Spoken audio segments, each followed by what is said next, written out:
I'm sure this happened to everyone's before at least once or twice where you're just crocheting and your stitch marker just slipped out of where you're currently at.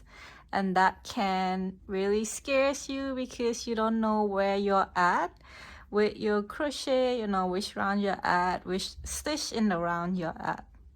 So at this point, you're thinking to yourself, should you just start the project from the top? I mean, like I'm basically almost done, right? So I don't want to restart and frog everything.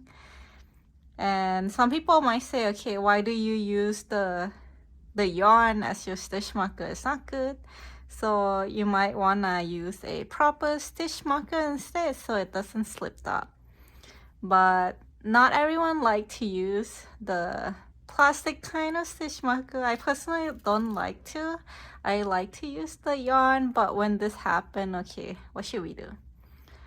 What I'm telling you right now is you don't need to frog everything and restart your project from the beginning. That would be a lot of time wasted.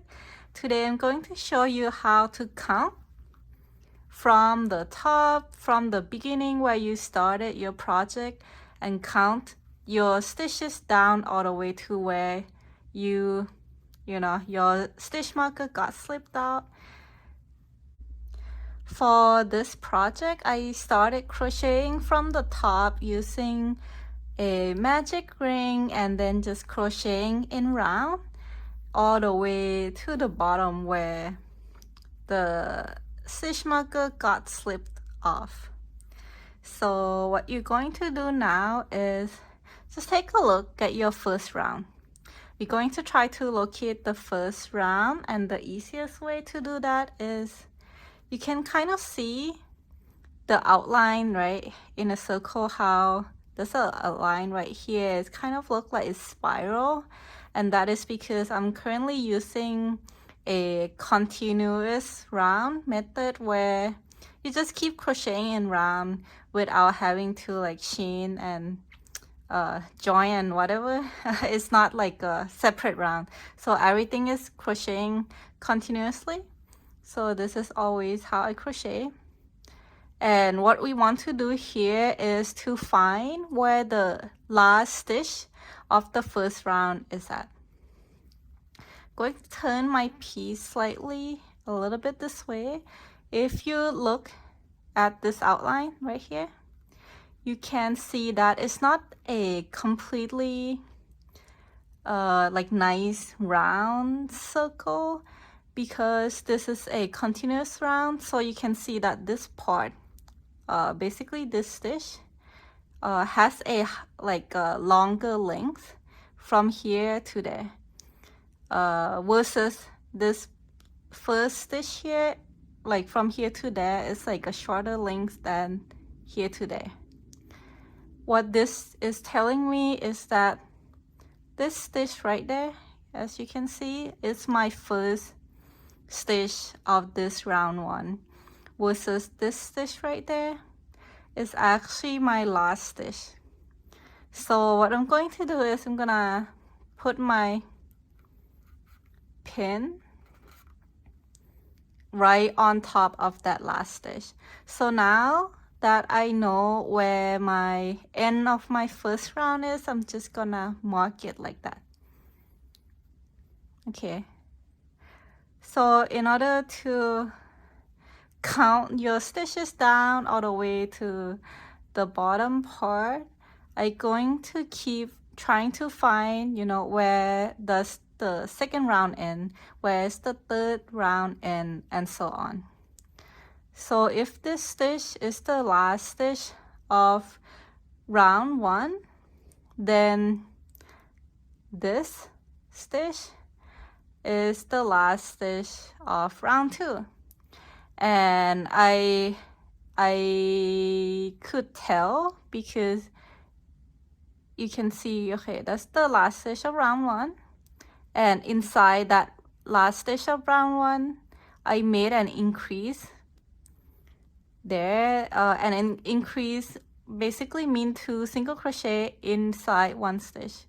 So technically I need to mark right here. That would be the last stitch of round 2. Okay, because I know that in the first round I make 6 single crochet in magic ring, and then in the second round I basically increase in every single stitch. So in each of the stitch I made 2 single crochet in each, and therefore I know what's going on in my first and second round. So on my third round, I remember that I basically make 1 single crochet, then increase, and kind of repeat that for the rest of the round. And therefore I could easily see that, okay, right here I have an increase, right there I just have 1 single crochet, then alternatively I have another increase right here. I'm not sure if you can see right there, and then next to it, oh, I have another single crochet. So it's very easy for me to be able to tell what's going on just looking at how the stitch looks like. And if we look to the third round, we can see that inside that second round, last stitch of the second round, I can see that, okay, I made an increase in that third round. So an increase consists of 2 single crochet. So the second single crochet that I made right there is going to be the last stitch of the third round. And if you keep looking at like round 4, round 5, round 6, like the last stitch of those rounds are all increase. So you can see an increase right there, increase right there, increase right there. So I can simply just mark the second single crochet of that stitch to start counting down.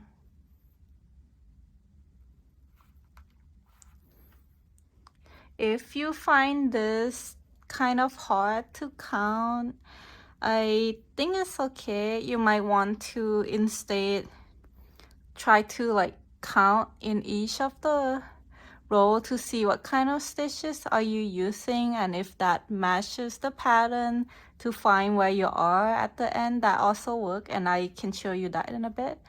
But as of right now, I'm just simply gonna trace down row by row, round by round, to find where the last stitch is. So in this case, I see another increase right here, so I'm gonna mark there. But on the next round, I could easily see that, okay, on my increase stitch right there, I see another separate single crochet. So I see 2 single crochet on top of that increase. So I know that the end of the next round is going to be that stitch right there. Then what I typically do is just keep tracing, mark like that,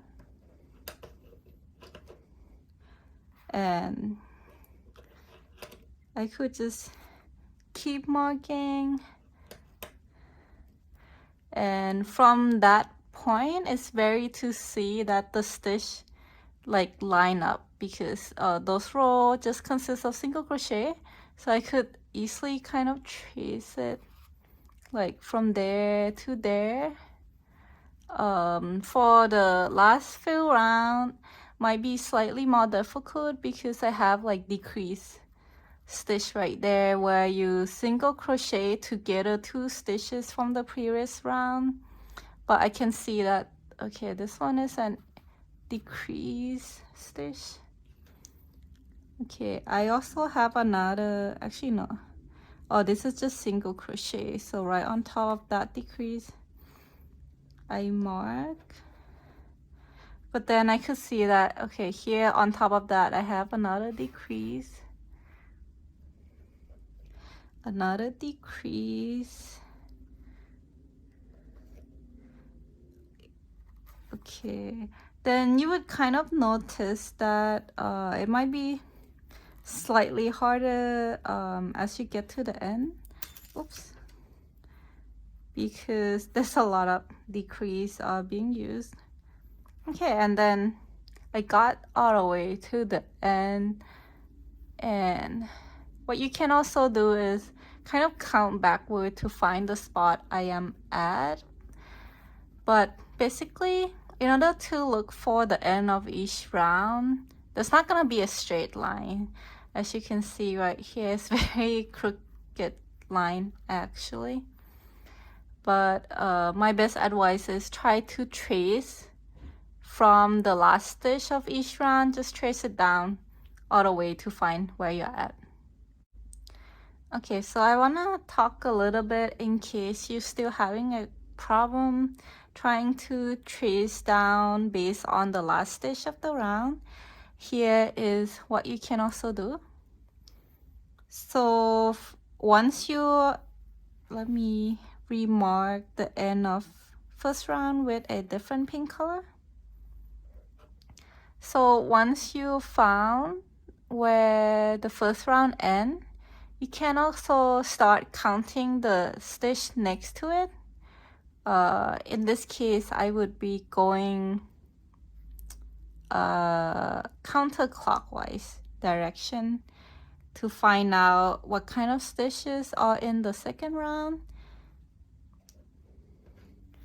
So in this case, I could see right away that the stitch next to the white pin is an increase because this stitch look quite big.